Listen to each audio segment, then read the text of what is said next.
चलिए top 10 international headlines के बाद अब रुख करते हैं बड़ी खबरों का। देखिए, कनाडा के प्रधानमंत्री मार्क कार्नी ने बताया है कि देश में 28 अप्रैल को आम चुनाव होंगे। उन्होंने रविवार को कहा कि वे अमेरिकी राष्ट्रपति डोनाल्ड ट्रंप से निपटने के लिए मजबूत जनादेश चाहते हैं। कनाडाई पीएम ने कहा कि अमेरिका के साथ टैरिफ वॉर हमारे लिए सबसे बड़े खतरों में से एक है। वो हमें तोड़ना चाहते हैं ताकि अमेरिका हमारा मालिक बन जाए, लेकिन हम ऐसा नहीं होने देंगे। कार्नी ने कहा कि कनाडा को सुरक्षित करने के लिए अभी बहुत कुछ करना बाकी है। उन्होंने टैरिफ वॉर से परेशान किसानों और व्यवसायों को मदद देने की योजना के बारे में भी बात की है।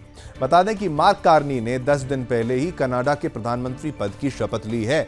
उन्होंने 9 फरवरी को लिबरल पार्टी के नेता का चुनाव जीता था। कार्नी को 85.9% वोट मिले थे। कार्नी ने बताया था कि उन्होंने पीएम पद की शपथ लेने के बाद ऑस्ट्रेलिया के साथ नए राष्ट्रीय रक्षा समझौते पर हस्ताक्षर किए, फ्रांस और ब्रिटेन के साथ संबंधों को मजबूत करने का काम किया, यूरोपीय यूनियन के साथ नए व्यापार समझौते पर चर्चा है जो वो शुरू की। कनाडाई पीएम ने कहा है कि आज युवाओं को ज्यादा मेहनत करनी पड़ती है, लेकिन फिर भी उन्हें किराया देने और अपने बच्चों के लिए बचत करने में दिक्कत होती है। उन्होंने कहा कि मुझे पता था कि अमेरिकियों से लड़ने, ट्रंप के टैरिफ से निपटने और कनाडा की अर्थव्यवस्था को ठीक करने के लिए हमारे देश को एक्शन लेने की जरूरत है। कार्नी ने कहा कि वो महिलाओं के अबॉर्शन अधिकार का समर्थन करते हैं, जैसा कि उनकी लिबरल पार्टी भी करती है। आपको बता दें कि मार्क कार्नी इकोनॉमिस्ट और पूर्व केंद्रीय बैंकर हैं। कार्नी को 2008 में बैंक ऑफ कनाडा का गवर्नर चुना गया था। कनाडा को मंदी से बाहर निकालने के लिए उन्होंने जो कदम उठाए, उसकी वजह से 2013 में बैंक ऑफ इंग्लैंड ने उन्हें गवर्नर बनने का प्रस्ताव दिया। बैंक ऑफ इंग्लैंड के 300 साल के इतिहास में वे पहले ऐसे गैर ब्रिटिश नागरिक थे जिन्हें ये जिम्मेदारी मिली। वे 2020 तक इससे जुड़े रहे और ब्रेग्जिट, जो फेमस वर्ड है, ब्रेग्जिट के दौरान उनके लिए गए फैसलों ने उन्हें ब्रिटेन में मशहूर बना दिया। साथ ही आपको ये भी बता दें कि कार्नी लिबरल पार्टी में ट्रंप के विरोधी हैं। उन्होंने चुनाव से पहले एक बहस के दौरान कहा था कि ट्रंप की धमकियों से पहले ही देश की हालत खराब है। बहुत से कनाडाई बदतर जीवन जी रहे हैं। अप्रवासियों की संख्या बढ़ने से देश के हालात और खराब हो रहे हैं। कार्नी अपने विरोधियों की तुलना में अपने कैंपेनिंग को लेकर ज्यादा सतर्क थे। पीएम पद का उम्मीदवार बनने के बाद से चुनाव होने तक उन्होंने एक भी इंटरव्यू नहीं दिया। इसका मतलब कुछ गलत बोलने का मौका वो नहीं था और वो बिल्कुल सही अपने ढंग से चले और अब देखिए एक अच्छी पोजीशन पर वो पहुंच ही गए। अब देश को आगे बढ़ाना है, लेकिन ट्रंप को किस तरीके से हैंडल करते हैं आने वाले समय में, ये देखना होगा। चलिए, ये खबर भी आपको बताई, विस्तार से समझाई, बात करी हमने कनाडा की और बात की हमने अमेरिका की। अब आगे बढ़ेंगे, अगली खबर का रुख करेंगे, बात करेंगे बांग्लादेश की। बांग्लादेश का गारमेंट सेक्टर इस समय भयंकर संकट से गुजर रहा है। पूर्व पीएम शेख हसीना के तख्ता पलट के बाद 7 महीनों में 140 से ज्यादा गारमेंट फैक्ट्रियां बंद हो चुकी हैं। ये लीजिए, आपने जो किया उसका खामियाजा भुगत रहे हैं। शेख हसीना को हटा के क्या फायदा हुआ वो आप देखिए। इसके चलते 1 लाख से ज्यादा श्रमिक जो है बेरोजगार हो गए हैं। बेरोजगारी आ गई है बांग्लादेश में। सिर्फ गाजीपुर, सावर, नारायणगंज और नरसिंदी में 50 से ज्यादा फैक्ट्रियां पूरी तरीके से बंद हो चुकी हैं, जबकि करीब 40 फैक्ट्रियां अस्थायी रूप से बंद हैं।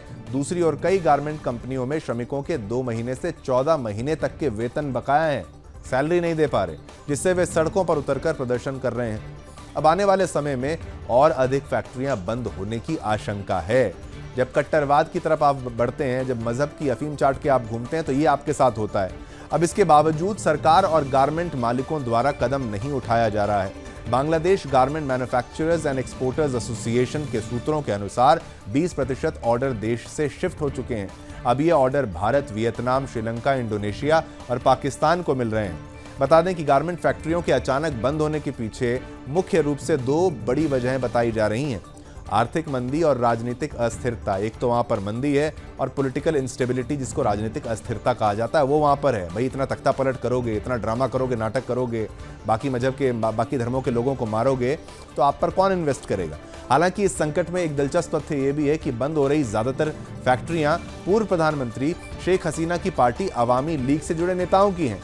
इनमें हसीना के विदेशी निवेश सलाहकार सलमान एफ रहमान की बेक्सिमको कंपनी भी शामिल है। बीते 7 माह में बेक्सिमको की 15 फैक्ट्रियां पूरी तरह बंद हो गई हैं।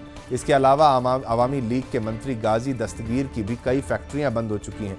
लेबर नेता मोहम्मद मिंटू का कहना है कि बेक्सिमको गारमेंट सेक्टर की दिग्गज कंपनी थी। यहां मजदूरों को वेतन और बोनस समय पर मिलता था, सब कुछ ठीक था। इसके बंद होने से समस्या हो रही है। सूत्रों के अनुसार कई बड़े गारमेंट व्यापारी देश छोड़कर जा चुके हैं, जिससे फैक्ट्रियां बंद होने की समस्या और गंभीर हो गई है। वहीं गारमेंट फैक्ट्रियों के बंद होने पर सरकार की ओर से तर्क दिया जा रहा है कि बाजार में ऑर्डर कम होने के कारण उत्पादन ठप हो गया है। लेकिन garment workers trade union centre के कानूनी मामलों के सचिव खैरुल मामून मिंटू का दावा है कि यह सरासर झूठ है। ऑर्डर अब भी मिल रहे हैं, बल्कि जो फैक्ट्रियां बची हैं उन पर अतिरिक्त दबाव डाला जा रहा है। असल में यह संकट राजनीतिक कारणों से गहराया है। इस पर काबू नहीं पाया गया तो देश में आर्थिक मंदी हो सकती है। जानकारों का कहना है कि यूनुस सरकार सेक्टर को बेहतर करने का कोई कदम ऐसा नहीं उठा रही है। गारमेंट सेक्टर बांग्लादेश की अर्थव्यवस्था की रीढ़ है। उनका मेन इकोनॉमी का पिलर है गारमेंट इंडस्ट्री। ये उद्योग हर साल देश की 84% विदेशी मुद्रा अर्जित करता है। माना कि बाहर से जो पैसा आता है उसका 84% यहीं से आ रहा है, गारमेंट से। साथ ही ये सीधे 50 लाख और अप्रत्यक्ष रूप से 1.5 करोड़ लोगों को रोजगार देता है। खास बात यह है कि इस उद्योग में महिलाओं की बड़ी भागीदारी है, लेकिन मौजूदा संकट ने इस पर पूरी व्यवस्था को हिलाकर रख दिया है। तो ये बांग्लादेश में गारमेंट सेक्टर पर संकट मंडरा रहा है और बंद हो रही हैं फैक्ट्रियां। और इनके प्रोटेस्ट के चलते देखिए कैसे बांग्लादेश जल रहा था, अब इनको रोजगार की दिक्कत आने वाली है। चलिए ये खबर भी आपको बताई, विस्तार से समझाई। यहां मुद्दा था बांग्लादेश का। अब आगे बढ़ेंगे, अगली खबर का भी रुख करेंगे। बात गाजा की करते हैं। गाजा में लगभग 17 महीनों से जारी युद्ध ने एक बार फिर भयानक रूप ले लिया है। जनवरी में हुए समझौते को तोड़ते हुए इजराइल ने गाजा में अपनी कार्रवाई फिर से शुरू कर दी है।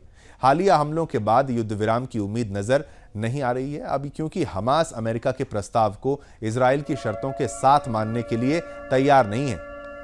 वहीं मिस्र द्वारा पेश किए गए प्रस्ताव पर अमेरिका और इजराइल राजी नहीं है। मिडिल ईस्ट की आई खबर में देखिए खुलासा हुआ है कि जॉर्डन गाजा युद्ध को रोकने के लिए गाजा से हमास और उसकी सैन्य शाखा के 3000 सदस्यों को निर्वासित करने की योजना का प्रस्ताव रखा गया है। जॉर्डन के प्रस्ताव के बारे में जानकारी रखने वाले अमेरिकी और फिलिस्तीनी सूत्रों के अनुसार निर्वासित किए जाने वालों में सैन्य और नागरिक नेता और हमास के सदस्य शामिल होंगे। जॉर्डन की योजना में निर्धारित समय सीमा के अनुसार गाजा में हमास और अन्य प्रतिरोधी गुटों के निरस्तीकरण और का भी आह्वान किया गया है। इससे युद्ध प्रभावित क्षेत्र में हमास का शासन खत्म हो जाएगा और फिलिस्तीनी प्राधिकरण को नियंत्रण हासिल करने का मौका मिलेगा। ये प्रस्ताव ऐसे समय में आया है जब इजराइल ने जनवरी में हुए हमास के साथ युद्ध विराम का उल्लंघन कर गाजा पर बमबारी तेज कर दी है।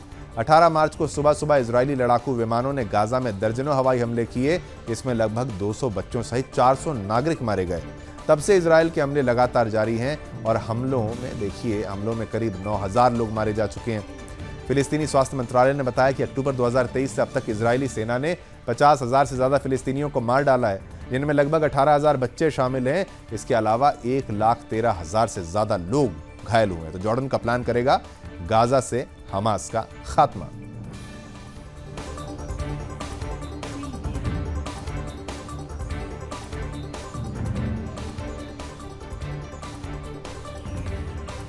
चलिए ब्रेक के बाद एक बार फिर से आपका स्वागत है। यूक्रेन में रविवार रात को रूस के ड्रोन हमलों में कम से कम 7 लोगों की मौत हो गई। यूक्रेन के स्थानीय अधिकारियों और आपातकालीन सेवाओं ने यह जानकारी दी।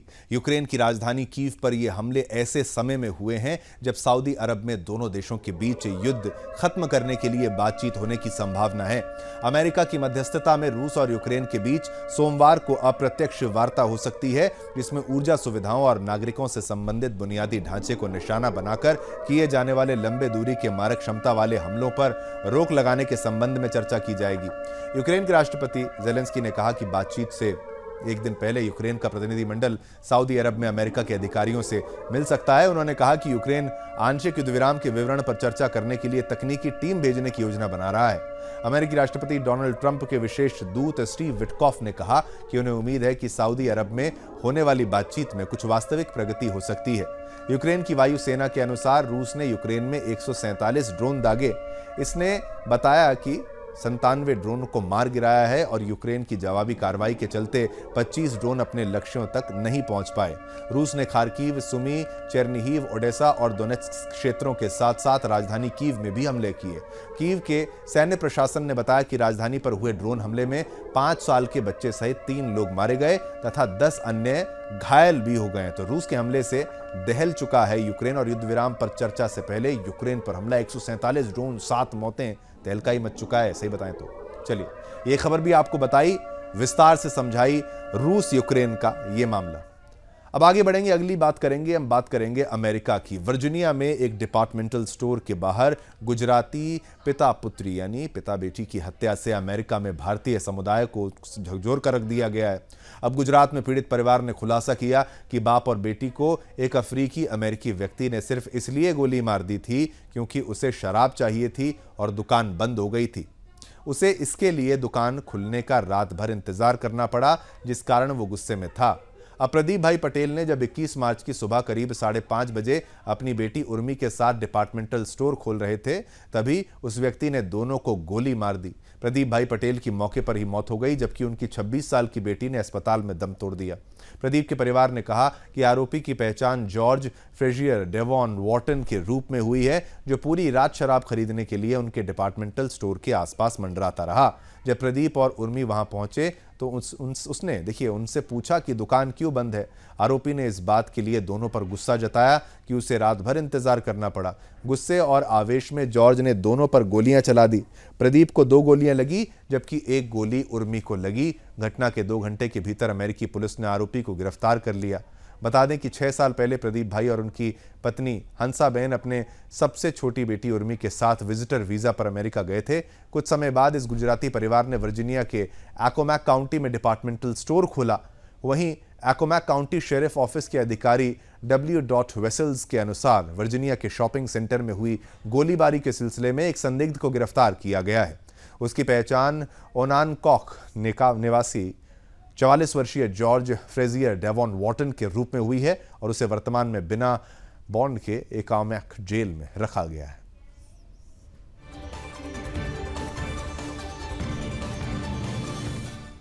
आगे बढ़ते हैं, आपको हवाई लेकर चलते हैं। हवाई के सबसे एक्टिव ज्वालामुखी यानी वॉल्केनो किलाउआ ने एक हफ्ते के लंबे ठहराव के बाद बुधवार को फिर से लावा उगलना शुरू कर दिया है। अमेरिकी भूवैज्ञानिक सर्वेक्षण के अनुसार किलाउआ ने हवाई वॉल्केनो नेशनल पार्क के शिखर काल्डेरा से स्थानीय समय अनुसार सुबह 9:26 पर लावा छोड़ना शुरू किया। ये देखिए खतरनाक, ये लावे का एक तरीके से आप एरिया देखिए, कितने बड़े एरिया को प्रभावित कर सकता है। लावा कितनी दूर तक छोड़ रहा है ये वॉल्केनो। लावा पार्क के भीतर ही सीमित है ये लावा और रहस्य देखिए रिहायशी इलाकों के लिए किसी प्रकार का खतरा तो नहीं है। ये ज्वालामुखी 2020 के बाद 6ठी बार सक्रिय हुआ है, यानी कि भाई 6ठी बार एक्टिव हुआ है। एक्टिव वॉल्केनो की श्रेणी में यह है। बता दें कि किलाउआ ने अपनी मौजूदा ज्वालामुखी एक्टिविटी 23 दिसंबर 2024 को शुरू की थी। तब से अब तक ये ज्वालामुखी 1 दर्जन से अधिक बार सक्रिय और निष्क्रिय हो चुका है। सबसे छोटा विस्फोट 13 घंटे तक चला, जबकि सबसे लंबा 8 दिनों तक जारी रहा। हर बार ज्वालामुखी ने काल्डेरा वेंट से आकाश में ऊंचाई तक लावा उगला है, जिससे पार्क के विजिटर्स के लिए ये एक रोमांचक दृश्य बन गया है। ये किलाउआ के शिखर पर 2020 के बाद दर्ज किया गया 6ठा विस्फोट है। इससे पहले ये ज्वालामुखी जून और सितंबर 2024 में भी सक्रिय हुआ था। आपको ये भी बता दें कि हवाई वॉल्केनो नेशनल पार्क दुनिया के 2 सबसे सक्रिय ज्वालामुखियों किलाउआ और मौना लोआ के शिखरों को जोड़ता है। ये पार्क हवाई के बिग आइलैंड पर स्थित है, जो होनोलुलु से लगभग 320 किलोमीटर यानी कि 200 मील दक्षिण में है।